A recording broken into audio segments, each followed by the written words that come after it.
Okay, tell me what you seen in there, seen and heard. All right, yeah.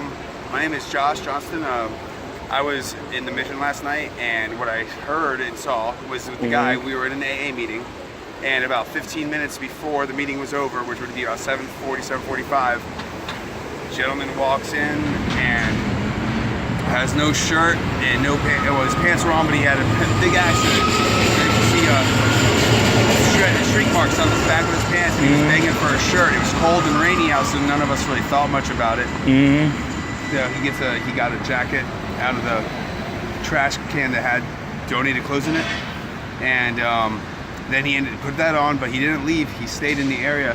I heard he walked out in and out a couple times and was being unstable. And then before you know it, there's cop lights across the street, but none of us thought too much about it because cops come up here all the time. And we just let the meeting go on. But when it got down to the last, if I'd say the meeting was almost over, they were ready to wrap it up, do the closing prayer and everything. And then the guy starts talking to himself and said, "No, you're not going to take me out. Like, they killed my family." He was referring to the cops.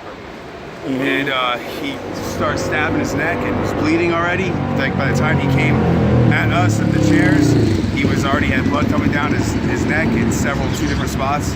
And he kept on, didn't want to go out there because he knew he was probably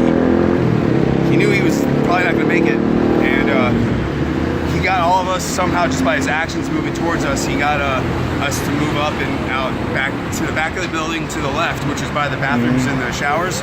So we all kind of huddled back there, but our goal wasn't to get back in the corner. Our goal was to get out through the back door. And the kitchen ended up being locked, so we kind of were forced to hang back in the back corner.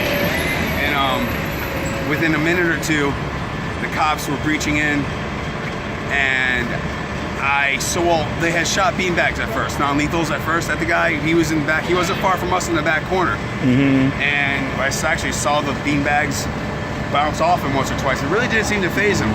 But somehow between that and before the AR-15s came out, he had made his way from not so close to us to back out heading towards the front.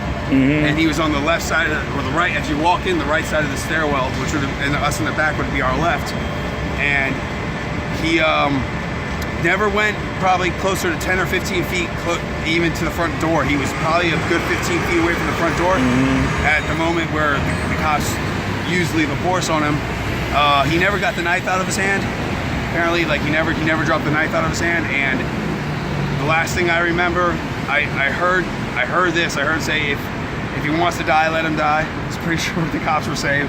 I heard the cops said that everybody else told me the cops did say, drop the knife. It was a box cutter. It really wasn't a big knife, just a box cutter. And I didn't hear that because where I was in the back, all the commotion with all the everybody around me, I didn't pay attention. I couldn't hear that.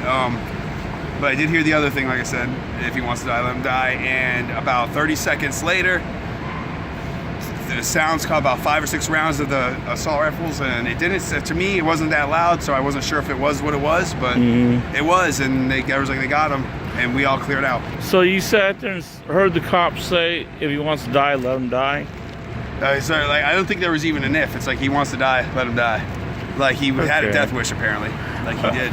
It's weird. All right.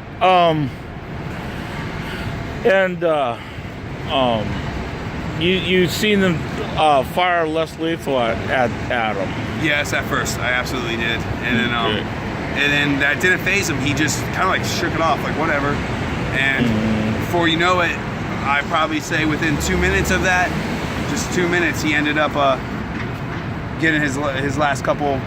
He didn't even say another word really that I heard. I don't know if anybody else here heard anything, but at that point, it was maybe 2 minutes after the last lethals were, and he was gone. They took him out. Okay. All right. Thank you. Thank you.